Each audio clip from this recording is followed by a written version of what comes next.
ये आलम है जी, गेट बंद कर दिया गया है। कोई ट्रक ना अंदर आ रहा है ना बाहर जा रहा है, ठीक है। और ये इन्होंने ये शेड बना हुआ था गेट के बिल्कुल पास ही, पूरा शेड तोड़ के गिरा दिया इन्होंने जी।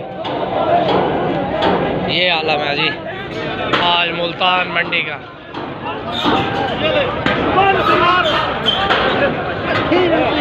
बहुत अच्छा किया है, बहुत ही ज़बरदस्त किया है, ठीक है। हम तो इस हक में ही थे, ठीक है। गरीब आवाम है यार, बेचारी क्या करे, कितना तुम उनसे जो है ना उनका खून निचोड़ोगे गरीब आवाम का।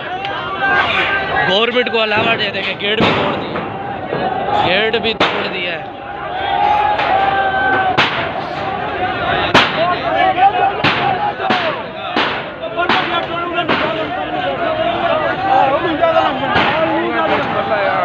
ये गेट तोड़ दिया।